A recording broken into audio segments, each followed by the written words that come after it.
Hola, muy buenas tardes a todos los que nos siguen en Difusión Tlamatilistli, organización interdisciplinar de jóvenes morelenses que busca una difusión cultural y una divulgación de la filosofía náhuatl y de filosofías no occidentales.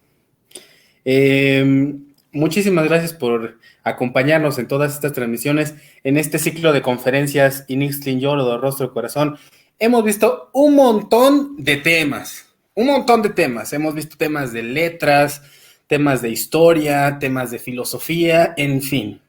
Y pues, con el dolor de mi corazón y con la emoción de mi corazón, decir que, pues bueno, ya estamos llegando casi al final de este ciclo de conferencias. Ya nos quedan pendientes ahí unas cuatro. Pero bueno, eso en otro momento hablaremos de eso.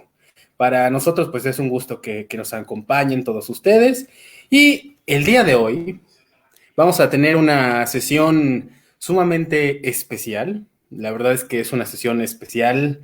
Es una conferencia que me siento muy privilegiado de poder escucharla, de poder presenciarla. La conferencia del día de hoy se titula El Altépetl en la historia mesoamericana, la cual la va a impartir el queridísimo maestro Mario. Maestro Mario, ¿cómo estamos? ¿Qué tal, Ángel? Bien, bien, aquí andamos y pues en primera instancia gracias por la invitación a participar en el ciclo de conferencias. Pues muchas gracias a ti, queridísimo maestro, por aceptar la invitación. Quiero decirles a ustedes, queridísima audiencia, que el maestro Mario ha escrito diferentes artículos, ha tenido ahí diversas publicaciones.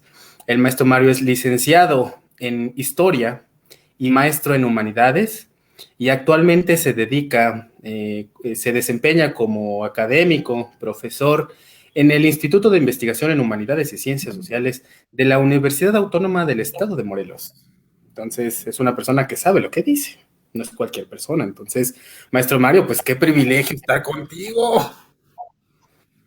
No, al contrario, te digo que es un gusto estar por acá con tu audiencia y en el marco pues de tu eh, asociación, ¿no? Que luego, como platicábamos previamente, pues ese es como un asunto como muy libre, ¿no? Tratar como de divulgar, ¿no? El conocimiento que de repente como que se constriñe al ámbito académico y hace falta, pues eso, como difundirlo, ¿no? Entonces esa iniciativa tuya, la verdad, es muy aplaudible, ¿no? Es muy loable. Muchas gracias, maestro. Bueno, es que luego nos quedamos con caras de ¿qué? ¿Qué? Que bueno, necesitamos ahí como un apoyo. Los normales necesitamos un apoyo para entender cosas. No es Sí, cierto. sí. No, pues muchas gracias, maestro. Pues estamos calentando aquí las butacas, estamos aquí dando bienvenidas, conversando un poco antes de iniciar con la conferencia del maestro. Pues bueno, con la intención de que nuestros queridos televidentes pues se vayan conectando con nosotros, nos acompañen en la transmisión. Entonces aquí andamos un poco calentando butacas. Tenemos una muy buena audiencia, maestro. Maestro, te queremos mucho, tus estudiantes te queremos muchísimo. Entonces, creo que Gracias, no igual. faltarán los fanáticos. Pues tú me dices cuando arranquemos, cuando consideres que ya hay buen Muy número de bien. espectadores Eh, para... vamos rápidamente, maestro, voy a probar la presentación. Sí, Ahí está. No, ahí no está. Ah, ahí está. Ahí está perfecta la presentación. Creo que ya estamos listos, maestro. Cuando tú gustes, te escuchamos. Somos todo oídos. bueno. mm, Pues sí, si quieres ya arrancamos. Primero Adelante, que nada, maestro. buenas tardes. Reitero el agradecimiento, ¿no? A Ángel por invitarme a ser parte de este ciclo de conferencias. Y bueno, cuando me hizo la invitación, se me ocurrió hablar de este tema del Altepe en la historia mesoamericana, porque partiendo de mi experiencia propia como en la enseñanza, ¿no?, de estos temas de historia prehispánica, eh, el tema del Altepetl me parece central, me parece un elemento muy importante, que fue, digamos, muy importante para los grupos mesoamericanos y que se presta bastante para poder, en ese sentido, como explicar, ¿no?, la historia mesoamericana en algunas de sus divisiones, ¿no?, en respecto a la cuestión socioterritorial, o sea, la organización social, política y territorial que tuvieron las sociedades hispánicas, pero también es un elemento, digamos, que tiene que ver con la religiosidad, con la cosmovisión prehispánica, y es un elemento además muy visual, ¿no? Es un elemento que se representó en distintos tipos de soportes materiales, lo cual nos habla obviamente entonces de la importancia que tuvo, ¿no?, en la época prehispánica, ¿no?, en distintas sociedades. Entonces, bueno, lo primero que quiero hacer es más o menos como plantear algunos puntos de partida respecto de justamente de la historia mesoamericana, o sea, de la perspectiva histórica. Entonces hay que partir como un poco diciendo, ¿no?, qué onda con la temporalidad, qué onda con la espacialidad de este largo periodo de la historia. Y ya después de eso me abocaré a explicar un poco qué es esto del Altepetl, ¿no?, que además lo explico o lo entiendo como un arquetipo, y ya en unos momentos explicaré lo que lo concibo así. Entonces, bueno, a ver, cuando hablamos de historia mesoamericana, estamos hablando de un mosaico muy amplio, ¿no?, de grupos que además se ubicaron en territorios y en espacios muy amplios, muy diversos, y que también en términos temporales estamos pensando como en una dilatada, ¿no? O sea, estamos hablando de que Mesoamérica se ubica más o menos entre el 2000 antes de Cristo y el siglo XVI, que es cuando pues se da el proceso de conquista, ¿no? Entonces estamos hablando más o menos de aproximadamente 3000 años, poco más de 3000 años, que es, pues, en términos de la temporalidad histórica, pues bastante tiempo, ¿no? Y sin embargo, pese a esa diversidad, ¿no?, de grupos culturales, esa variada geografía, ¿no?, porque, bueno, es muy diferente el altiplano central, la geografía del altiplano central, por ejemplo, que la geografía del área maya, o es muy diferente las condiciones climatológicas de la costa del Golfo de las condiciones climatológicas como el Valle de Oaxaca, ¿no? Entonces, Mesoamérica en sí es un concepto que busca dar de alguna manera o dotar, ¿no?, de un sentido comunitario a grupos que estuvieron, pues, dispersos en el espacio y en el tiempo. Y que pese a esa dispersión y a esa dilatada historia, pues hubo elementos que compartieron, ¿no? O sea, hay una pues, tradición mesoamericana, tradición cultural mesoamericana, que los especialistas pues han dedicado a estudiar las últimas décadas y que tiene que ver, o que digamos, uno de sus elementos constitutivos es justamente esta idea del Altepetl, ¿no? Ahora, respecto de esas divisiones de la temporalidad y la espacialidad para estudiar Mesoamérica, hay que pensar, como toda época, todo momento de historia, pues los especialistas lo han dividido como fines de investigación y con fines de tratar de establecer una aproximación un poco más puntual.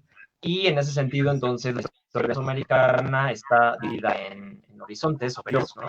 El preclásico, el clásico y el postclásico, y a nivel en regiones, ¿no? Entonces, esto nos lleva a pensar que, pues obviamente, los procesos sociales, los procesos políticos, los procesos económicos que se dieron a lo largo de esos, pues les digo, casi poco más de 3000 años, pues no fueron uniformes, ¿no? En todo. No es un proceso histórico como el sedentarismo o como el desarrollo de ciudades, ¿no? Y la consecuente vida se dio al mismo nivel y en el mismo sentido en todas estas latitudes, ¿no? Todas estas como espacialidades diversas. Y de todas maneras, justamente la charla de hoy tiene que ver con un arquetipo que nos sitúa frente a una continuidad, ¿no? La presentación que te voy a el que haga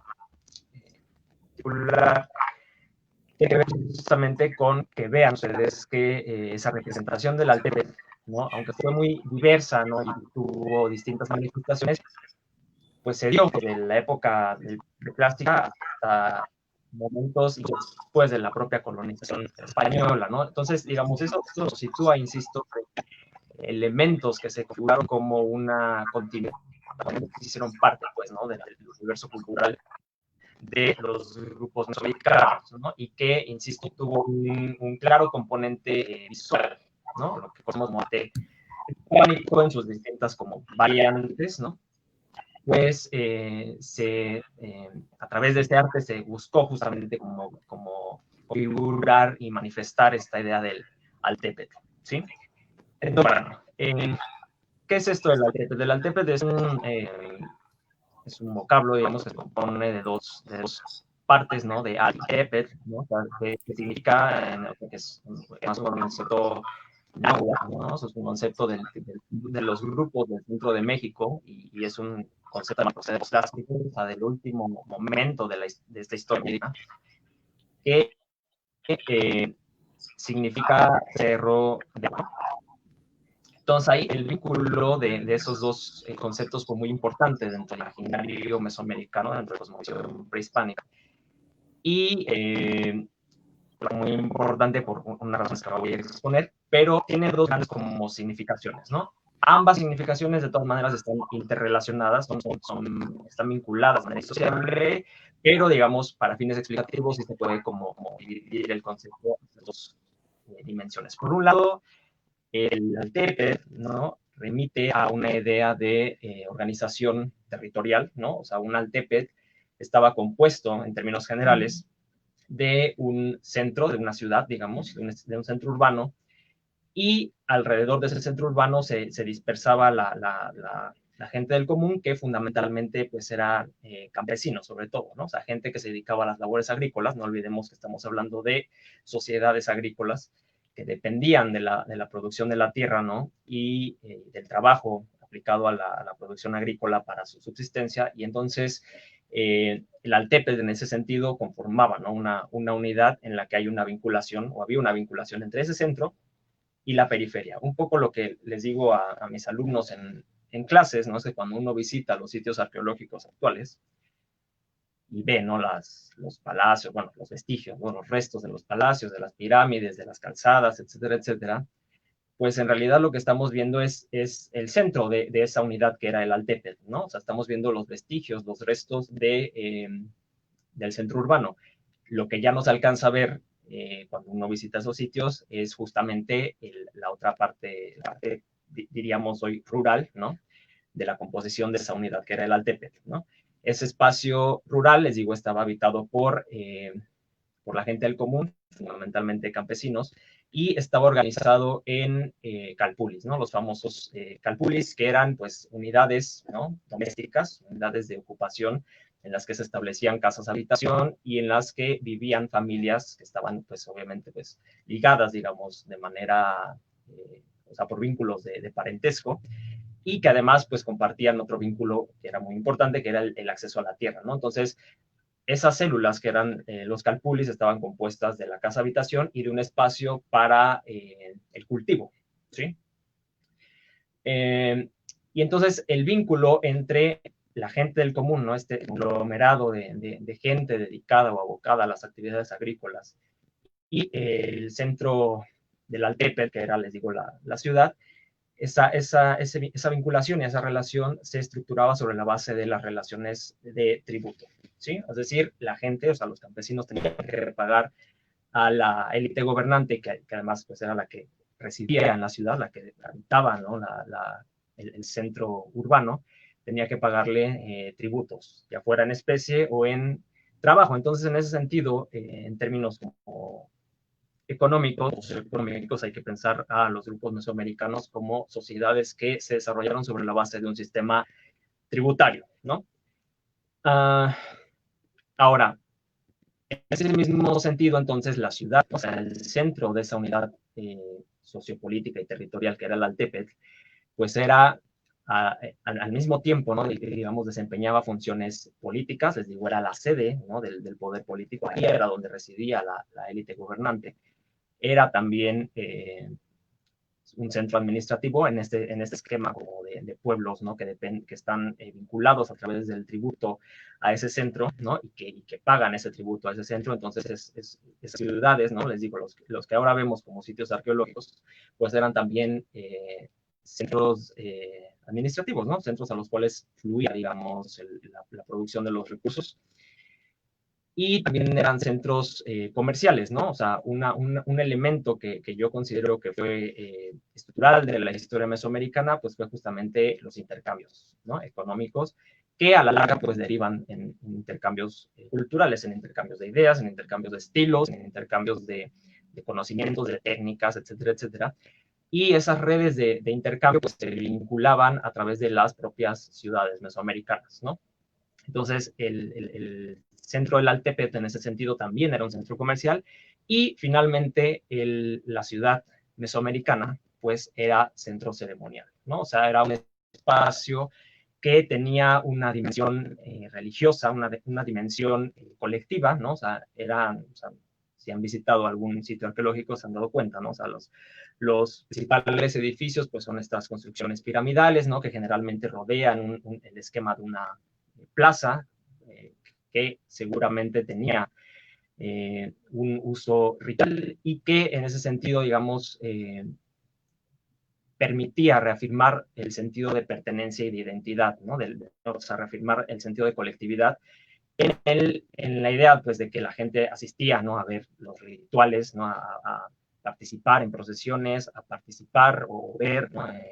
Danzas en esos espacios y en ese acto, digamos, pues se permitía una configuración colectiva, ¿no? Se permitía como reafirmar el lazo de pertenencia a esta unidad política que les digo que se llamaba en el ámbito náhuatl Altepetl, ¿no? Entonces, bueno, esa es como una de las dimensiones, ¿no? De esta idea del Altepetl, ¿no? O sea, un sentido de organización socioterritorial, una unidad política que además que digamos, obviamente está como ligada a su dimensión geográfica, ¿no? O sea, el Altepetl también en ese sentido evoca un sentido de territorialidad, ¿no? Una idea como de control de un territorio, ¿no? De una élite, pensemos en la élite zapoteca en Monte Albán, o pensemos en la élite maya en Palenque o en Tikal, ¿no? Que controla un espacio, que controla un territorio, ¿no? Entonces, bueno, esa es como una de las excepciones de ese concepto del Altepet, que les digo, es muy importante. Y claro, a lo largo de esos siglos que duró la historia mesoamericana, pues hubo algunos de estos Altepet, ¿no? Que no se constriñeron, que no se situaron únicamente en sus propios confines, ¿no? O sea, en su propio territorio, sino que emprendieron procesos de expansión territorial, incorporando a otros Altepet a sus dominios, ¿no? Entonces se conformaron en Hueyaltepec, ¿no? Un señorío de señoríos.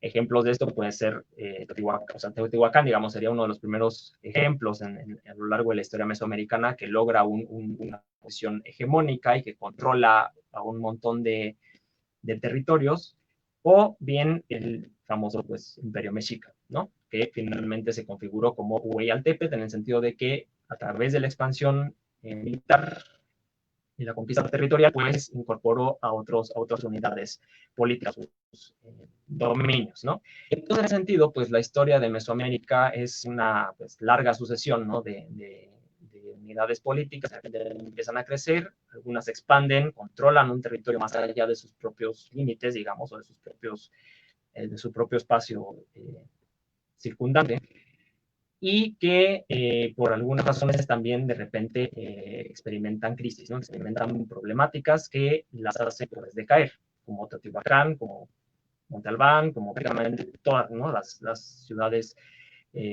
mesoamericanas. Entonces, en ese sentido, esto fue muy cíclica, ¿no? La historia mesoamericana, pero esa configuración del Altepet fue como un continuo, ¿no? Fue un elemento de continuidad que se puede encontrar, o que algunos especialistas, como por ejemplo Enrique Florescano, no han encontrado, ¿no? A lo largo de la historia mesoamericana. Entonces, bueno, esa es una de las dimensiones. La otra tiene que ver justamente con lo que significa, ¿no? Este vocablo náhuatl, ¿no? O sea, eso que decía del cerro de agua. Es decir, la otra significación del Altepe tiene que ver con cuestiones más de orden simbólico, de orden cultural, ¿no? Que tiene que ver con la cosmovisión mesoamericana y que les digo, para mí, o yo lo pienso al menos como un arquetipo, ¿no? Un arquetipo es una imagen, ¿no? Es una idea que se vuelve como modelo, ¿no? Y que se repite, ¿no? O al menos se intenta como repetir a lo largo del tiempo, y eso es lo que vemos con el caso de las representaciones visuales del Altépec, ¿sí? Entonces, esa montaña de agua tenía que ver con la idea, dentro de la cosmovisión mesoamericana, con la idea de un paisaje primordial, ¿no? Con la idea de un mito de origen, y ligado a ese mito de origen también el tema del poder, ¿no? De la legitimidad del poder, y en ese sentido estamos hablando pues de un entramado de orden simbólico, ¿no? De la cosmovisión, que luego al final de cuentas se materializó en distintos tipos de objetos, ¿no? Eso que genéricamente llamamos arte prehispánico, pues eran vehículos, ¿no? De comunicación, eran vehículos para materializar ese universo, pues, tangible, ¿no? Entonces, para explicar un poco más esta segunda dimensión de lo que era el Altepe, voy a recurrir a una serie de imágenes que les voy a ir más o menos explicando. Entonces, Ángel, si podemos, por favor, poner la primera, ahí está. No, esto que ven acá es un dibujo, ¿no? Es un dibujo que es, este tipo de dibujos es muy típico, ¿no? De trabajos arqueológicos, es decir, los arqueólogos realizan dibujos de repente de las inscripciones y de las esculturas que encuentran, porque para ellos de repente es más fácil hacer el análisis iconográfico, ¿no? De los elementos que componen la imagen a partir de un dibujo, porque cuando uno ve de repente algunas de estas representaciones en piedra, fundamentalmente son representaciones en piedra, pues por la misma característica de su soporte material, considerando que además tienen miles de años, pues han sufrido pues desgaste, ¿no? Erosión, etcétera, etcétera, una serie de situaciones climáticas que han afectado pues la nitidez, por así decirlo, ¿no? de la imagen, entonces recurren mucho a hacer a este tipo de dibujos. Entonces, bueno, lo que tienen ahí es el dibujo de este relieve que se conoce como el Rey. Es un relieve de Chalcatzingo. Chalcatzingo está aquí en Morelos, es un sitio olmeca de más o menos finales del preclásico medio, o sea, es un sitio posterior a el desarrollo de los olmecas de San Lorenzo, la Venta, ¿no? O sea, la área nuclear olmeca que estaba ubicada en los límites de lo que hoy son Veracruz y Tabasco. Entonces se desarrolla este sitio y esta imagen es un petrograbado, es decir, es una representación escultórica que está como tallada en la propia piedra, ¿no? O sea, Chalcatzingo es una zona como de valles en las cuales hay dos, resaltan, ¿no? Dos peñascos, y parece pues que ahí estaban como el asentamiento principal de esta ciudad, ¿no? De Chalcatzingo.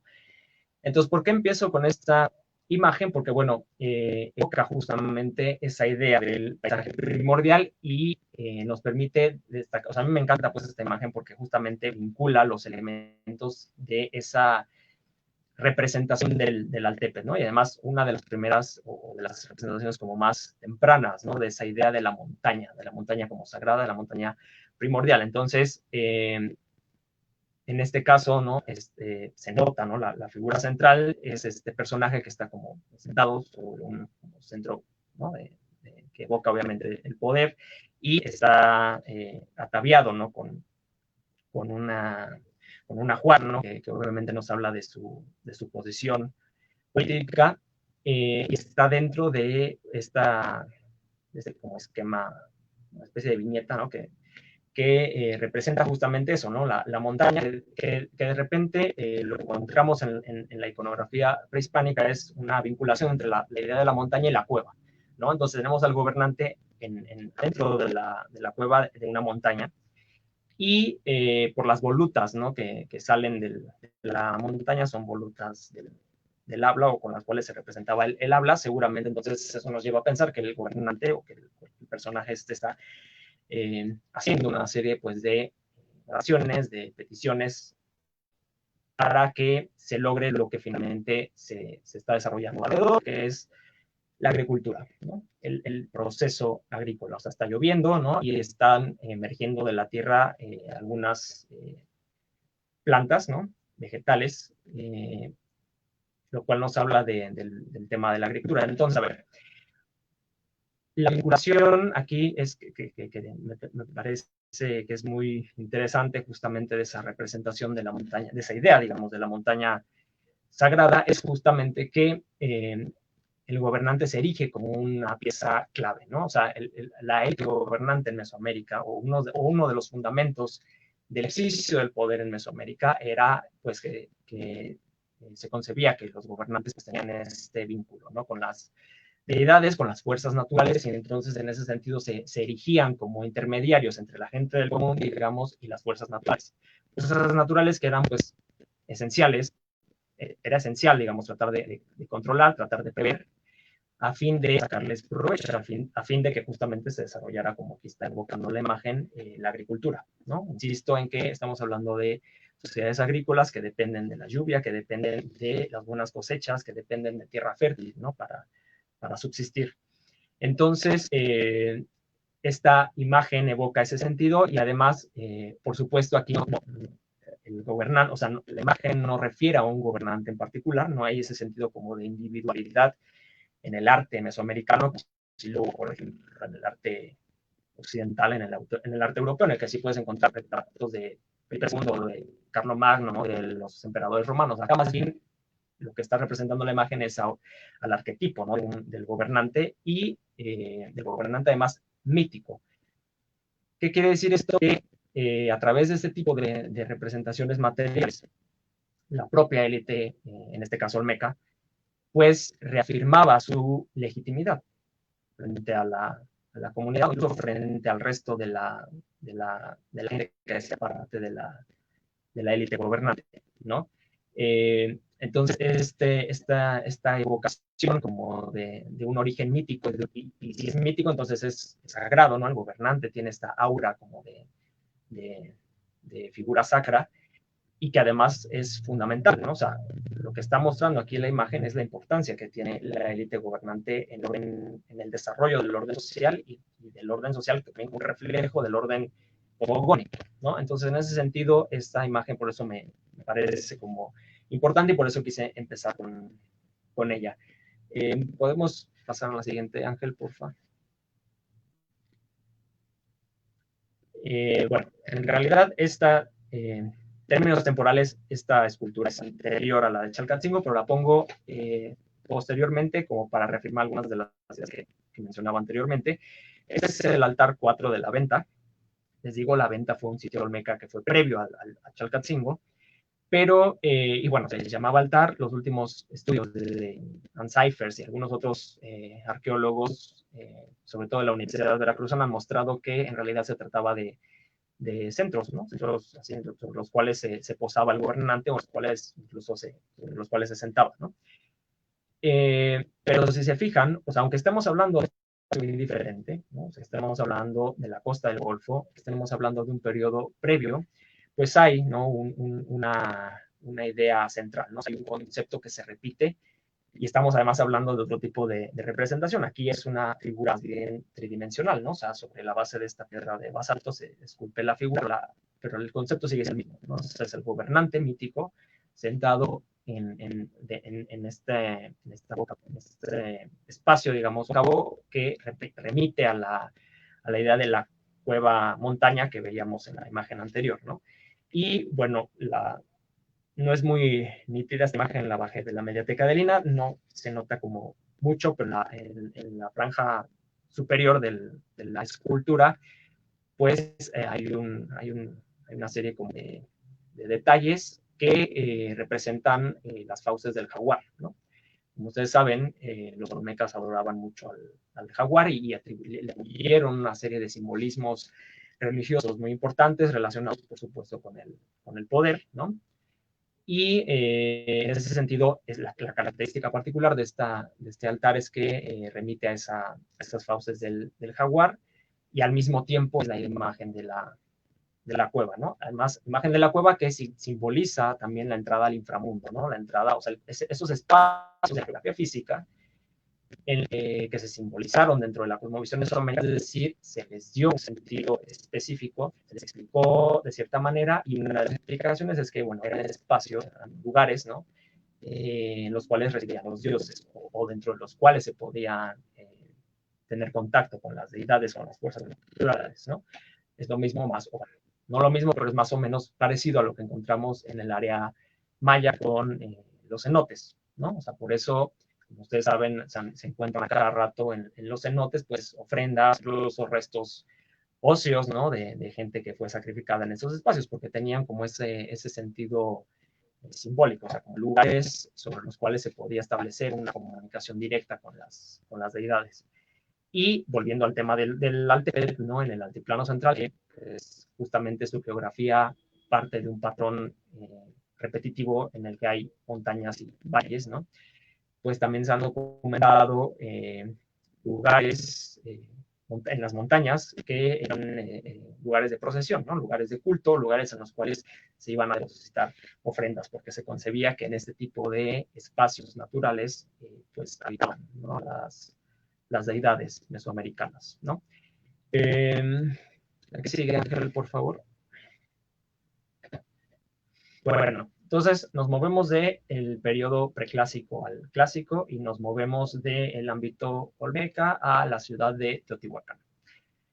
Esto que ven ustedes aquí es una parte del mural de Tepantitla, que es teotihuacano, y la idea del Altepetl se consolidó, digamos, como arquetipo, ¿no? Como arquetipo cultural en Teotihuacán, justamente, ¿no? Entonces, este mural, lo que ustedes ven ahí, pues en ese mural es la imagen de la montaña de agua, ¿no? Por eso el tono así como turquesa. Alrededor hay una serie de personajes que están realizando labores agrícolas, algunos tienen la voluta también del habla, ¿no? O sea, insisto, pensemos que el acto de la agricultura era concebido como un don, ¿no? Como un regalo de las deidades. Entonces, para que tuvieras buenas cosechas, habría que hacer una serie de peticiones, ¿no? Y de ceremonias y hoy diríamos, oraciones, ¿no? Y en la parte de abajo, pues tienen también, en la parte inferior derecha, tienen personajes que están como haciendo labores agrícolas, ¿no? Y por ahí aparecen unas milpas de maíz. Entonces, bueno, esta imagen es muy interesante, ¿no? En el ámbito teotihuacano, porque les digo, es justamente en Teotihuacán donde la idea del Altepetl, ¿no? Se vuelve todavía más clara y adquiere un sentido muy particular, ¿no? Pero les digo, o sea, el concepto sigue manteniendo como ciertos elementos similares, ¿no? O sea, tiene ese sentido el Altepetl de evocar una idea de pues, abundancia, ¿no? De riqueza. Y aquí estamos hablando de otro tipo de registro, de otro tipo de soporte material, ¿no? Y de otro tipo de manifestación artística. Les digo, es una pintura mural. Entonces, ya vimos, digamos, escultura, ahora estamos viendo pintura mural, y la que sigue es la arquitectura, que también tiene esta idea. Lo que... Sí, deja la que sigue, Ángel, por favor, la de esa. Gracias. Lo que nosotros conocemos como pirámides en Mesoamérica, pues no es otra cosa más que la construcción de edificios que evocan esa idea de la montaña sagrada, como pueden ver en esta imagen, ¿no? O sea, esta perspectiva, que es una fotografía que se toma desde las escalinatas de la pirámide de la Luna, tienen ustedes entonces una serie de basamentos piramidales que, si siguiéramos la imagen hacia el fondo, pues delinean ese que fue como el eje de la ciudad teotihuacana, que es la famosa calzada de los muertos.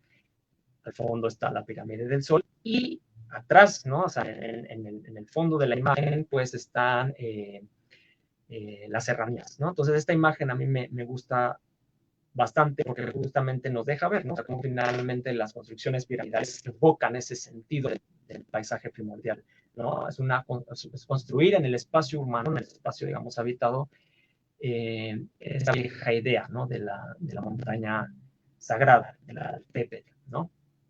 Y, por ejemplo, ¿no? investigaciones de hace unos años han dado cuenta de que en la ciudad de Teotihuacán, en otro espacio que es la Ciudadela, que es un espacio cuadricular que es cerrado, ¿no? Donde se ubica la famosa pirámide de Quetzalcóatl, ¿no? Que tiene las cabezas de serpiente, pues parece que ese espacio era inundado, ¿no? Por los teotihuacanos en algunos procesos ceremoniales, en algunos eventos ceremoniales, ¿no? Entonces se inundaba ese como espacio bastante amplio, digamos, y evocaba ese mito, ¿no? De la que fue además muy común en la historia de los grupos mesoamericanos, ¿no? De la tierra emergida, ¿no? De esta tierra primordial que, digamos, es una creación de las deidades. Y para eso voy a permitirme leer un fragmento del Popol Vuh.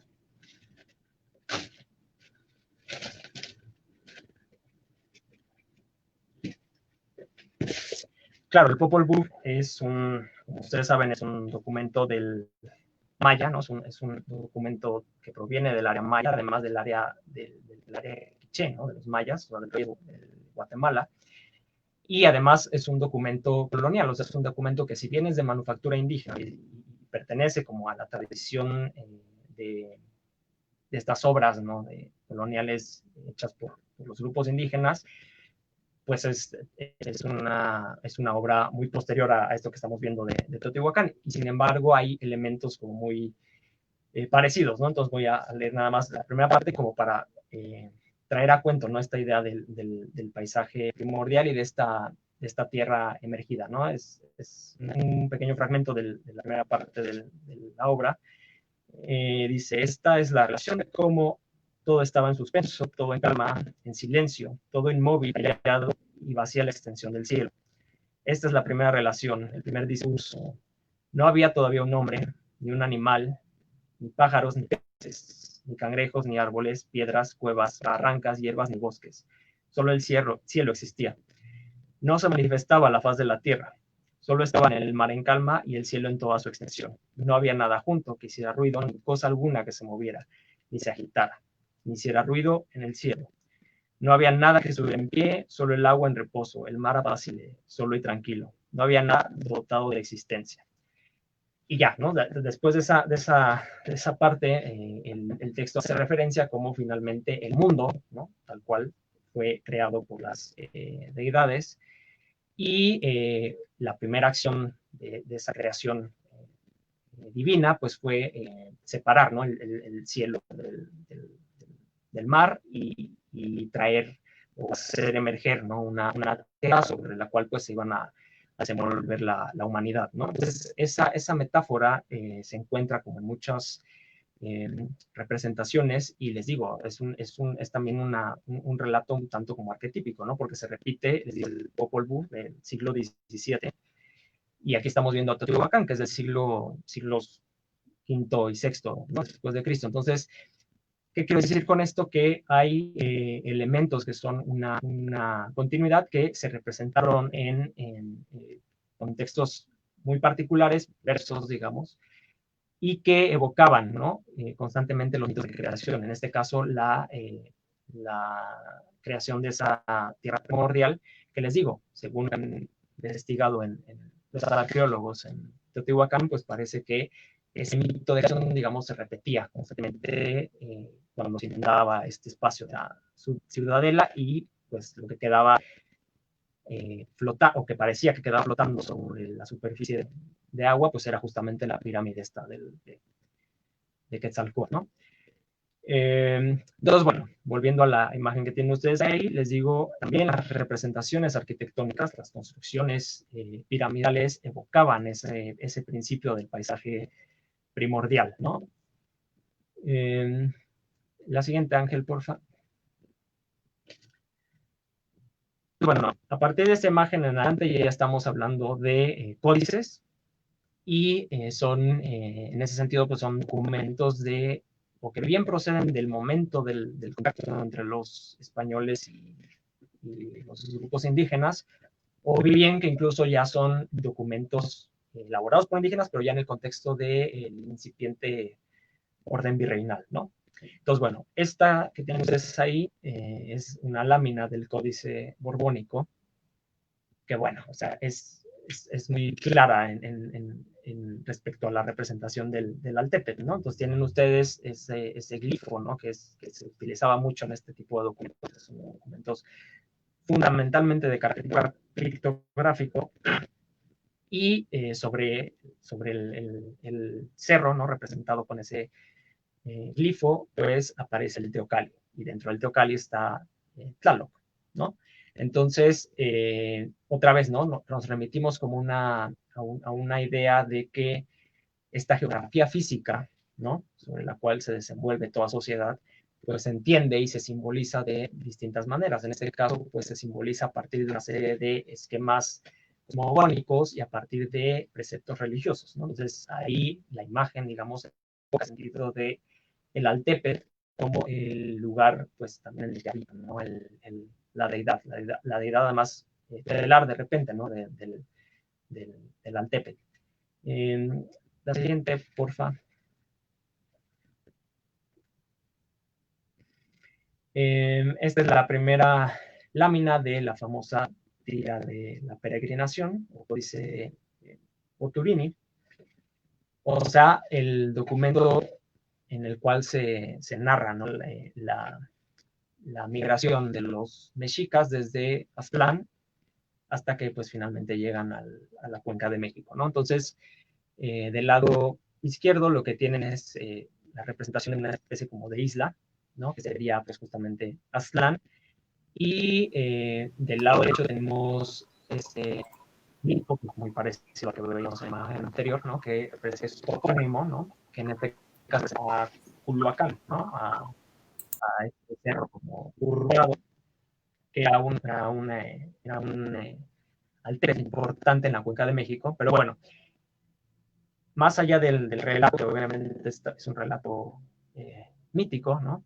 Lo interesante es, por un lado, les digo, ¿no? La representación que se repite de la montaña, y otra cosa que me gusta mucho de esta imagen respecto a lo que estamos hablando del Altepetl, ¿no? Como configuración socioterritorial de los grupos mesoamericanos, es que en el islote, o sea, en el islote que se supone representa Aztlán, en el centro pues hay una pirámide, y alrededor hay una serie como de figuritas, ¿no? Que son los caseríos, ¿no? Los caseríos de los calpulis que se supone vivían en esa tierra, ¿no? Como saben, los todavía no mexicas, sino más bien aztecas que vivían en Aztlán, en algún punto empujados por un dictado divino, o sea, por una indicación de sus dioses estelares, abandonan esa isla en busca de un lugar, de una tierra prometida, digamos, y así es que llega a la Cuenca de México. Pero entonces acá lo que vemos en función de, insisto, lo que estoy desarrollando en esta conferencia es que tenemos la estructura del tenemos el centro político, el centro que sería la ciudad representada en el islote Puerto. Está y alrededor representados por estas imágenes de los caseríos, ¿no? De la gente común, ¿no? Entonces, esta era, insisto, la dimensión socioterritorial, ¿no? Del Altepetl, ¿no? O sea, un centro político que tenía a una serie de poblaciones, ¿no? Pero generalmente eran pues, campesinos, eh, sujetos, ¿no? Y eso conformaba entonces una unidad política, que es más o menos lo que se daría. Estaríamos viendo, pues, el Altepetl de los aztecas, ¿no? Acá. La que sigue, Ángel, por favor.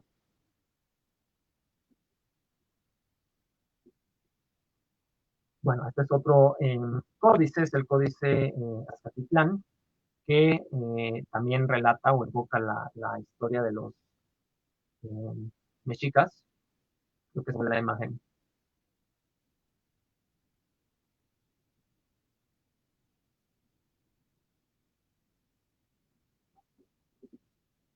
Me voy a detenerme porque creo que se fue la presentación. Esta otra versión.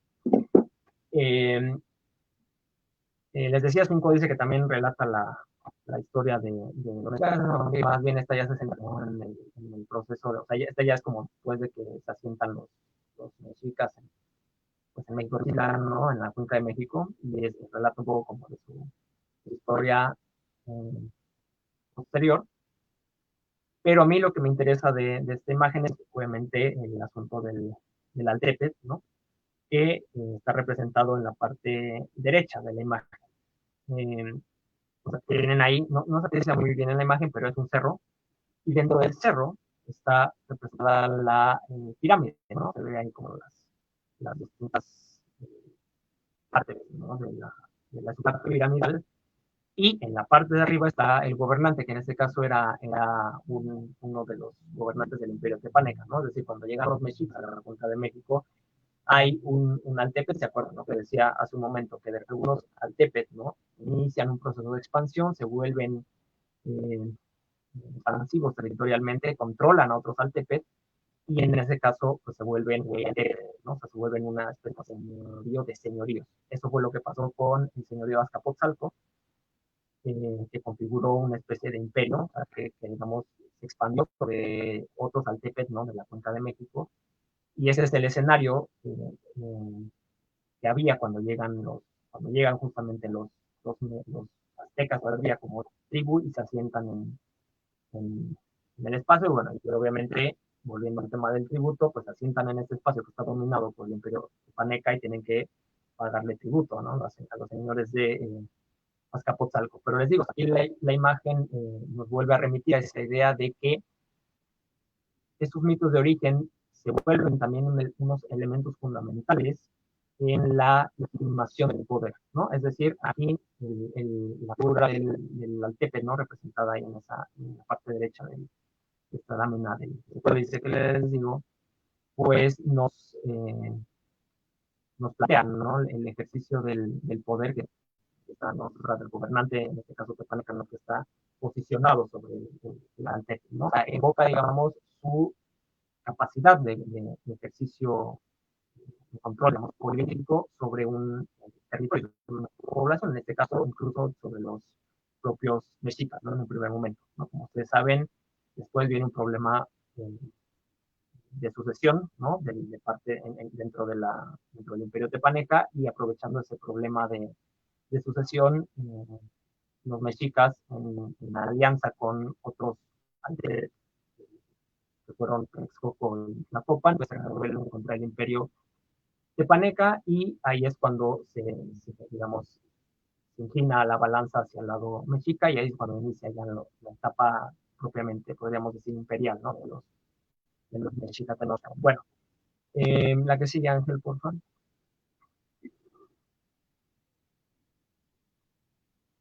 Y bueno, nos pasamos todavía un poco más adelante, ¿no? En el siglo XVI. Esta imagen que tienen ustedes en pantalla procede de las famosas relaciones geográficas del siglo XVI, que fueron una serie digamos, fueron una serie como de encuestas, informes que solicitó la corona española. O sea, ya estamos hablando aquí ya del periodo eh, colonial,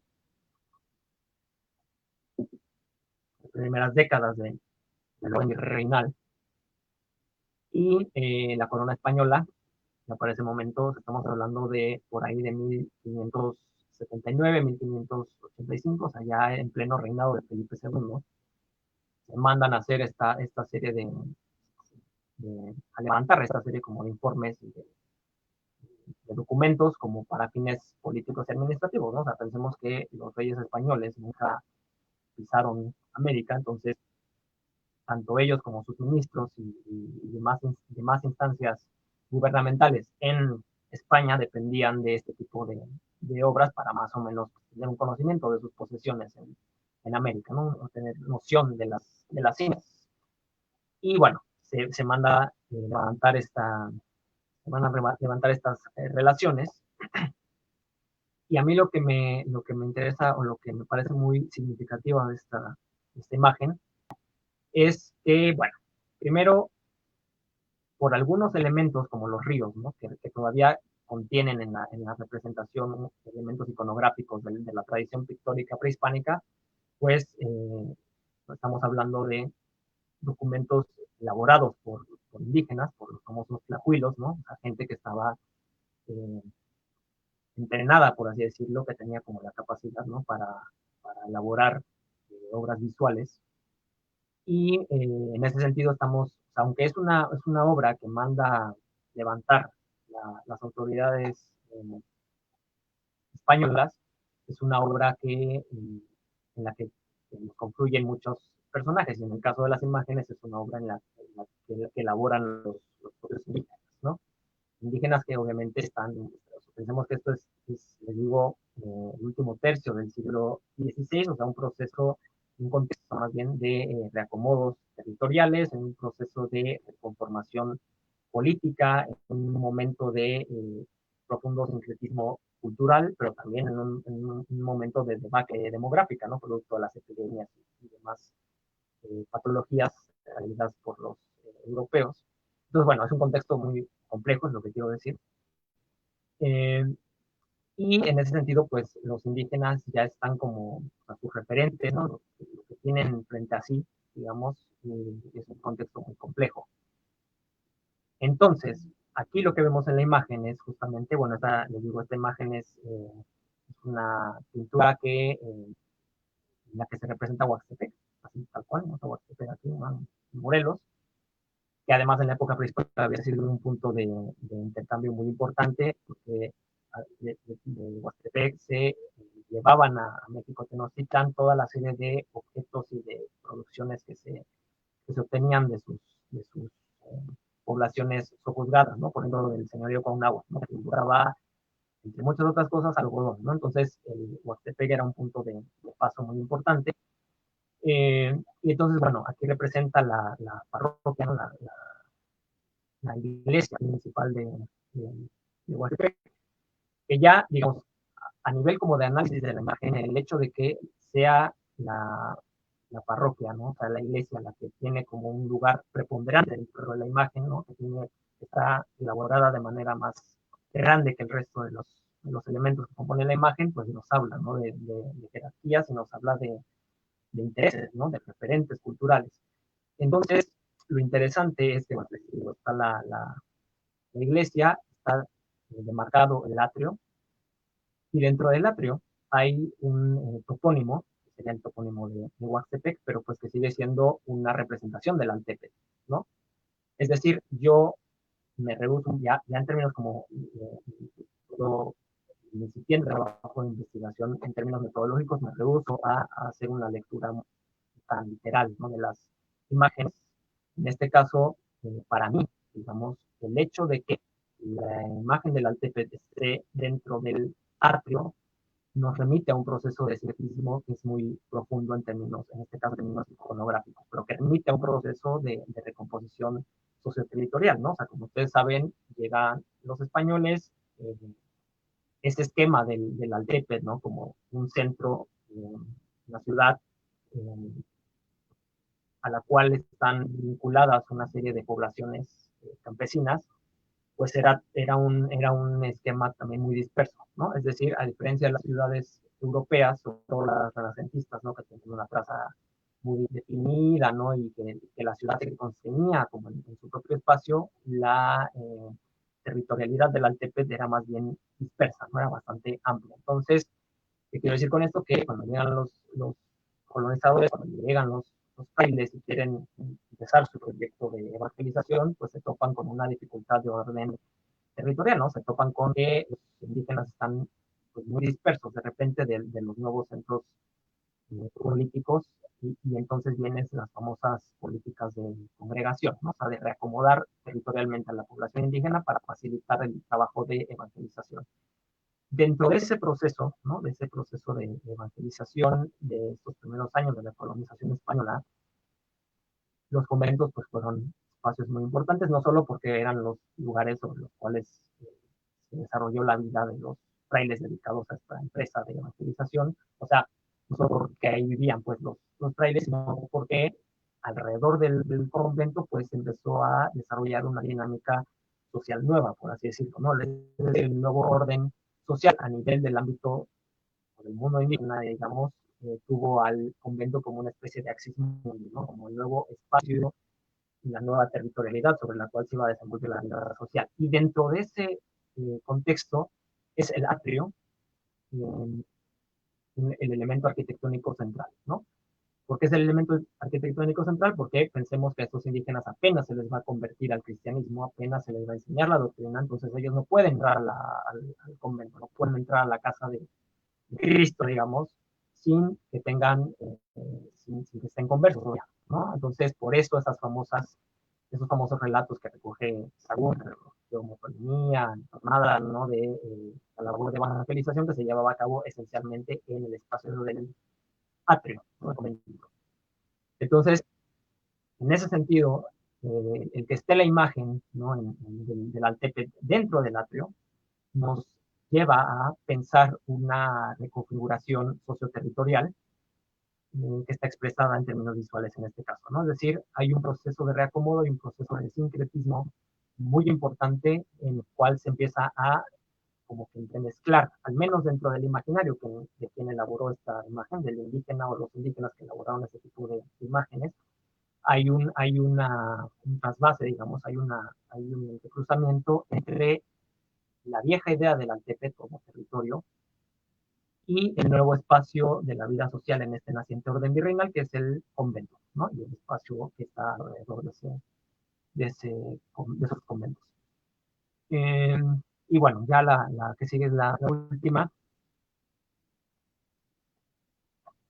Bueno, termino con estas dos imágenes porque ahí sí ya es una cosa medio cursi mía, ¿no? Porque me parece que son como imágenes muy eh, padres, porque, bueno, la que tienen a la izquierda es una litografía, ambas son ya del siglo XIX, la de México Independiente. La de la izquierda es una litografía que se publicó en una obra de este famoso explorador inglés que fue Frederick Catherwood, y la imagen que tienen a la derecha es una fotografía, o sea, la de la izquierda es con técnica litográfica, es decir, impresión de imagen de cuadrado, ¿no? Y la derecha es ya con propiamente la fotografía, la de la izquierda es de 1844, la de la derecha es de 1892, y ambas son, o sea, la pirámide que aparece en ambas imágenes es la famosa pirámide de Kukulcán en Chichén Itzá, ¿no? Tanto Frederick Catherwood como el autor de la fotografía de la derecha, que era Robert Mahler, pues fueron de estos exploradores, viajeros, todavía muy amateurs, ¿no? Que incursionaron en México, allá, digo, estamos hablando del siglo XIX, y que tenían una serie como de intereses, o sea, diríamos, eran como protoarqueólogos, ¿no? Tenían ahí una serie como de intereses bastante todavía amateurs, ¿no? De explorar las ruinas prehispánicas, y entonces se topan, empiezan a descubrir, ¿no? O a redescubrir estos sitios, ¿no? Sabemos que, como decía al principio de la charla, la historia mesoamericana se dio sobre la base de ciclos de desarrollo y colapso y crisis de estas ciudades. Entonces, en este caso, pues Chichén Itzá tuvo su momento de esplendor durante el postclásico temprano, luego experimenta una serie de conflictos con una ciudad rival que es Mayapán, termina siendo derrotada, la gente abandona el sitio, y pues pensemos que eso fue por ahí del siglo XI, y estas máquinas son del siglo XIX, entonces ya tenemos ahí mínimo unos 8 siglos, ¿no? de distancia, entonces pues, la maleza se como reapropiando del espacio, de lo que había sido un espacio habitado, un espacio humano, y cuando llegan estos exploradores en el siglo XIX, pues se topan, ¿no? con las pirámides así. Entonces quiero terminar la charla con estas imágenes, porque al final de cuentas, ¿no? Producto de este abandono y de ese paso del tiempo en el que los sitios, las viejas ciudades prehispánicas quedaron abandonadas, pues miren, ¿no? Las como pueden apreciar acá, pues las pirámides un poco que se convirtieron en lo que era, ¿no? Dentro de la cosmovisión mesoamericana, o sea, se volvieron montañas, ¿no? Producto de, este, de esta expansión de la propia maleza y demás, ¿no? Entonces, bueno, con esto quiero cerrar, y pues les agradezco que nos hayan llegado como a este punto de la conferencia, pues su tiempo y que estén acá, ¿no? Ahora sí que, Ángel, volvemos con Sí. contigo. Pues maestro, muchísimas gracias por una charla tan interesante, tan buena. Cada vez que, bueno, he tenido el privilegio de acompañar al maestro en las clases en la universidad de arqueología y de espacio mesoamericano y tocar el tema del Altépetl es tocar así el mero mole, así buenísimo de estos temas. Entonces, pues maestro, un enorme privilegio, un enorme gusto poder haber escuchado, ¿no? Esta conferencia tan exquisita como siempre. Eh, Tuve que retirarme porque se estaba trabando la computadora, entonces me causó angustia, ¿no? Tenía ahí como Sí, sí, ciertos sí. comentarios que quería hacer. Entonces, De hecho, hubo un momento, ¿no? que se congeló se perdió la imagen, ¿no? Así, bueno, sí, entonces, gajes de esta nueva normalidad, ¿no? sí, bueno, entonces pues ya, me tuve que salir para que todo funcionara bien. Entonces, si tenemos tiempo, pues ahí hago estas preguntas que tengo o comentarios, pero antes de hacerlos, pues me gustaría como tener un tiempo, maestro, si nos permites, para pues presentar los comentarios, dudas que tenga la audiencia, si das permiso. Claro.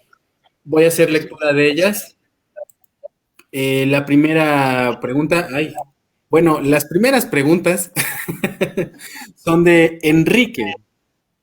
Enrique comienza, bueno, felicitando, excelente ponencia impartida por el maestro Mario, ¿no? Y tiene preguntas, entonces vamos a hacer lectura de sus preguntas. Dice, ¿el Altépetl en el sentido amplio del concepto, sobrevivió a la conquista? Y si es así, ¿cómo es que se transformó o cómo se ideó el concepto Altépetl en la nueva cosmovisión mestiza dentro de la Nueva España? Pues, A ver, o sea, la respuesta como quizás más tajante de entrada es sí, o sea, sí sobrevive la idea, ¿no? Del Altepec, ¿no? Un poco la penúltima imagen, ¿no? La de Huaxtepec, pues nos muestra, ¿no? Que todavía, pese a ya algunas décadas después de la conquista, ya en el pleno contexto, ¿no? Del virreinato y del naciente virreinato y de la colonización, todavía, o al menos dentro de la tradición indígena y dentro del imaginario de los grupos indígenas, todavía existe, ¿no? Esa referencia al Tepe. Ahora, por supuesto, esto que mencionaba de la política de congregaciones afectó en buena medida esa vieja territorialidad que había representado el Altepe durante todos estos siglos que duró la historia prehispánica. Por eso mismo que mencionaba, ¿no? De que a muchos grupos indígenas se les movió del lugar, ¿no? Algunos, hay muchos, en las crónicas, por ejemplo, se remite mucho a esta problemática que fue que algunos Altépetl menores de repente dentro de la nueva política española, pues se les dio la categoría de pueblos cabecera, es decir, se les subió, pues, por así decirlo, de nivel, cuando en la época prehispánica habían sido Altépetl, habían sido un Altépetl que dependía de un güey Altépetl, y bueno, fue un relajo, fue un proceso bastante complejo, ¿no? De reconfiguración territorial, pero digamos ahí la idea o sea, la política, digamos, española era un poco mantener a los grupos indígenas en sus propios términos, por eso se crean los pueblos indios, ¿no? O sea, por eso esa denominación se les asignó y además, bueno, los pueblos indios tenían sus propias autoridades, tenían cierta representación política, eran autónomos en ciertos aspectos, ¿no? Entonces, la política de la corona española ahí fue un poco como en su afán, digamos, como de proteger a los indígenas, pues un poco que terminó como por diferenciándonos, ¿no? Respecto a las ciudades españolas. De todas maneras, por supuesto, hubo indígenas, o sea, en la Ciudad de México, por ejemplo, que sería como el ejemplo más paradigmático, pues convivieron españoles con indígenas, ¿no? Y ahí hubo un proceso como de reacomodo. Sobre estos temas hay dos libros bastante interesantes que voy a permitirme recomendar. Uno es el de James Lockhart, ¿no? Que es así como un estudio ya muy clásico que se llama Los nahuas después de la conquista. Ambos libros están editados por Cultura, pues uno es el de los nahuas después de la conquista. Estudia justamente uno de sus es un librote así, ¿no? Marmotreto de este tamaño, pero uno de los capítulos lo dedica a estudiar justamente la reconfiguración del Altépetl. Y el otro que ayer justamente le mostraba a Ángel es este, que se llama, a ver si me dio latino, ¿no?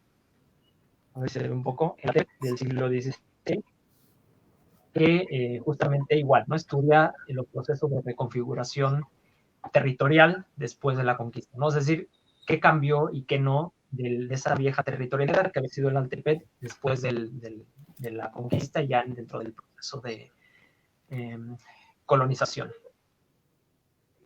Aquí hay una recomendación más que yo me tendría el atrevimiento de hacer si me da permiso, maestro. Claro. Está este libro del doctor Jesús Javier Bonilla de Lina, de allá de Veracruz, que bueno, el maestro Mario nos presentó, tuvimos el privilegio también de que nos presentara su libro, que se llama, lo voy a poner aquí, San Jerónimo y Tepeyolot, entre cerros, cuevas y templos.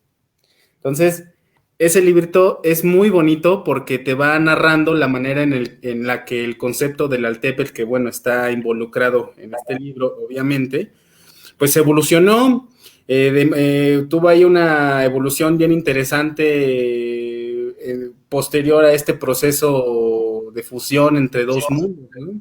Entonces ahí te muestra las prácticas que tenían y que evolucionaron en el espacio indígena, y además el libro en especial es bien interesante y bien bonito porque el concepto que se construye en el Cerro de Coatepetl, que es el que se trabaja aquí, es un concepto que está elaborado desde una perspectiva del Tonalpohualli o la cuenta sagrada del destino mexicano, ¿no? Entonces, ahí hay incluso toda una cuestión que tiene que ver, que el maestro Mario en un momento también mencionó en su conferencia, acerca de una geometría que también correspondiera con toda esta percepción del universo indígena. Entonces, pues también está este libro que está buenísimo. De hecho, se lo tengo que pasar al maestro. Sí. Para que le echen un ojo. Bueno, maestro, entonces dice, sí, continúa Enrique y dice, bueno, continúa sus preguntas y dice, ya que hubo ciertos aspectos de la cosmovisión mesoamericana que cambian y continúan a través de los siglos XVI, XVII hasta nuestros días, veas el culto a la Virgen de Guadalupe. Sí, o sea, al fin, a ver, una cosa que no mencioné de esta conformación del Altepetl es que, decía yo, ¿no? Bueno, el Altepetl se compone del centro urbano y de los pueblos sujetos o que dependen o que se relacionan con ese centro urbano, con esa ciudad, y que estaban organizados en barrios, ¿no? O sea, entonces cada calpulli estaba como organizado en un conjunto un poco más amplio que eran los barrios, y que estaban distribuidos en la periferia, digamos, de la ciudad, y cada uno de estos barrios pues tenía su propio dios tutelar, ¿no?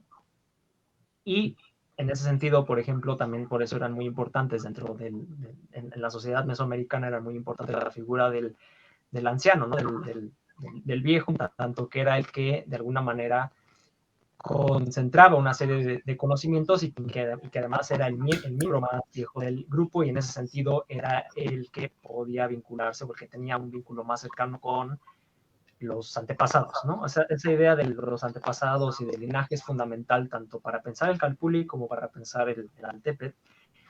Pero lo que quiere decir es que cada uno de estos calpulis y cada uno de estos barrios tenían sus propios dioses tutelares. O sea, lo que nosotros conocemos como Talo, como Huitzilopochtli, como Tezcatlipoca, digamos que son las deidades oficiales, por así decirlo. O sea, son dioses macro, ¿no? Por decirlo de cierta manera. O sea, son dioses que eran para toda la comunidad, pero luego cada barrio tenía su propio dios tutelar, ¿no? Entonces, claro, una reminiscencia de eso, pues que además está muy arraigada, ¿no? Todavía hoy día en las comunidades, tanto indígenas como ya no necesariamente tan indígenas, es las fiestas patronales, ¿no? El culto ya no a un dios tutelar, sino a un santo patrono, ¿no? Entonces, también eso proviene de ese proceso de sincretismos, ¿no? Que se dan a raíz de la conquista y la colonización, pero sí, definitivamente siguen teniendo un peso muy importante en la realidad de las comunidades indígenas, digamos, hoy día, ¿no? Actuales. Sí, es bien interesante. Mira, aquí moví el librito, se habla del patroncito de aquí de Coatepetl, que es Tepeyolot, o el corazón de la montaña, que es una representación también de Tezcatlipoca. Entonces aquí anda, mira, aquí está la imagen. Somos advocaciones, ¿no? Sí. O sea, versiones de una vocación que en determinados contextos o para ciertas poblaciones tienen atributos muy particulares, ¿no? Sí, exactamente. Es una lamita del Códice Ovan. Pero a ver, bueno. Dice Coyolicatzin Robles, excelente explicación, maestro Mario. Gracias, le mando un saludo afectuoso a mi querida Coyo, que es egresada de la licenciatura en Historia, por cierto. Muy bien. Maestro, a mí me llama mucho la atención cómo es que, bueno, usted debe saber más que yo, por supuesto, pero en esta relación mesoamericana, cómo es que las cosas coinciden, ¿no? Así bien chistoso, ¿no? Entonces, al final de cuentas, cuando estamos haciendo una revisión que ya tuvimos con esta conferencia que nos compartió, al final de cuentas se cumplen, digamos, los requisitos en torno a la estructura como tal del Altépec, ¿no? Lo estaba pensando, por ejemplo, que nos mostró la lámina 1 del Códice de Boturini o la tira de la peregrinación, en donde se narra ese viaje de Aztlán hacia un nuevo lugar donde eventualmente se fundará México Tenochtitlán, ¿no? Entonces, en algún momento de ese viaje, y es algo que nosotros podemos observar en esa lámina, pues están ahí las 7 tribus representadas en Teocalis, que son 3 y uno grandote en el centro, que bueno, ahí está también ese aspecto que mencionaba del güey, ¿no? Del güey, no del mal, o sea, del güey en términos de vocablo náhuatl de grandeza, ¿no? Y entonces tenemos a la señora Chimalma, que es Chimalma, bueno, es la señora Chimalma, y el señor, si recuerdo bien mis clases, el señor Apatecatl. Entonces, la señora Chimalma y el señor Apatecatl, pues viajan, ¿no? Ahí están las huellitas que representa ese peregrinar que inician, y llegan al cerro de Culhuacán. Y en el cerro de Culhuacán se encuentran con el señor Huitzilopochtli, que les habla, y hay vírgulas de la palabra, y les dice, no, pues aquí no es. Entonces, se van, ¿no? Entonces, y tienen que seguirle, ¿no? Exacto, entonces, está esa figura, ¿no? Del Altépec. Y luego revisamos, a mí me llamó mucho la atención, maestro, lo que comentó también al final de la conferencia, en donde estaba hablando de la importancia y de la relación que tiene con los ancianos. Y es que en el libro de López Austin de Las razones del mito, hay un espacio en el libro que habla acerca del Altépec, ¿no? Entonces, esa cuestión de los ancianos es bien interesante porque hay un dios tutelar que es bien importante, que es Xiuhtecutli, o Huehueteotl, que también se le conoce como el señor anciano. El dios viejo, ¿no? El dios viejo anciano, y es bien divertido porque el dios anciano y viejo también es el dios del tiempo y del fuego, ¿no? Sí, claro. Y entonces... Y el fuego en una metáfora como de era, ¿no? Como de que exacto. Del fuego nuevo representaban como el inicio de una nueva era. Pensemos, insisto, que son sociedades agrícolas y tenían un pensamiento pues cíclico, ¿no? Era muy importante. Entonces, la renovación y por eso los cultos, las ceremonias, ¿no? Los sacrificios y tal, ¿no? Como para tratar como de permitir esa renovación cíclica, ¿no? Ahí están las cargas simbólicas del fuego, renovación, inicios, energía, quemas, ¿no? Comienzas, ¿no? Ahí hay muchas cargas simbólicas que a partir de las cuales pues, se puede hacer una interpretación de estos elementos. Pero lo que tiene importante, Huehueteotl, maestro, que a mí me llamó mucho la atención y creo que López Austin lo señala también como otro elemento que se pueda incluir a la noción del Altépec, es que Xiuhtecutli tiene su morada, ¿no? En un pilar así que está constituido de un elemento vaporoso, así lo dice, bueno, no me hagan caso, revisen ese texto, y es un pilar que atraviesa los 3 planos, que curiosamente son unos planos que coinciden con la estructura del Altépec, que está en la cuestión del cielo, que sería el Chignautopan, en el centro, que es Tlalticpac, que es la tierra, y en el inframundo, que es el Chignaumichtlan, ¿no? Entonces, estos 3 niveles, digamos, estos 3 planos están unidos bajo esta estructura pilar de Xiuhtecutli, ¿no? O sea, en el ámbito maya sería la famosa ceiba, ¿no? Sagrada. Así bueno, es. Acabas de mencionar los 3 niveles y pues viste, ¿no? Que leí la parte esta del Popol Vuh, pues es eso, ¿no? Justamente, o sea, es la creación divina, es la era como para la creación de los humanos, que son creaciones también divinas, y ese primer acto de creación, pues es justamente separar, ¿no? Esto que estaba como, según esos mitos, ¿no? En épocas inmemoriales, digamos, estaba todo unido y revuelto. Entonces, ese primer acto es un acto ordenador, ¿no? O sea, los dioses van y ponen orden y dividen, ¿no? Entonces, el universo en 3 niveles, ¿no? Que decías, ¿no? El cielo, la tierra y el inframundo. No, está buenísimo, maestro. Pues a ver, yo insisto, ¿no? Comento en estas coincidencias que se dan en el espacio mesoamericano, en diferentes, digamos, espacios o microespacios, bueno, y coinciden, al final de cuentas se cumplen estas nociones de la Tepe, ¿no? O sea, son elementos arquetípicos, ¿no? Así es. Son modelos, ¿no? Son ideas modélicas que se van repitiendo y que se van representando de distintas maneras, ¿no? No, pues es una maravilla, maestro. Pues agradecemos a nombre de Difusión Tlamatilistli, pues que por haber aceptado, por su trabajo, por su esfuerzo, por su rostro y corazón que están presentes en esta transmisión, que ha sido una transmisión pues muy, muy nutritiva, ¿no? Que refleja su trayectoria, su trabajo y su profesionalidad, maestro. Pues muchísimas gracias. Ya no hay por lo pronto pues más preguntas. Si llegan a haber más preguntas, pues se las haremos llegar, maestro, a ver si pueden apoyar ahí con unas intervenciones. Pero bueno, maestro, pues muchas gracias por haber estado con nosotros. No, gracias a ti, gracias a la gente que anduvo pendiente de la charla. Un gusto estar por acá. Muchas gracias. Pues bueno, pues llegamos al final de nuestra transmisión del día de hoy. Les invitamos a que estén pendientes a las próximas transmisiones. Ya nos quedan muy pocas transmisiones más, quedan muy poquitas para este ciclo de conferencias, ya va a concluir. Entonces, pues más agradecemos pues todo el apoyo que nos han dado en esta charla de conferencias, que ha sido muy simbólico y que nos motiva para seguir trabajando en más contenido y cosas para ustedes. Sí. Decía, ¿no? Esta labor de difusión creo que ya es bastante loable. Así es. Necesario. Así es, maestro. O nos adaptamos o morimos. Sí, así tal cual. Dice Anazukis Guzmán. Excelente ponencia, maestro Mario. Un saludo. Gracias, Anaí. Bueno, pues entonces nos despedimos. Que estén muy bien. Muchas gracias por estar con nosotros. Hasta la próxima. Chao, gracias.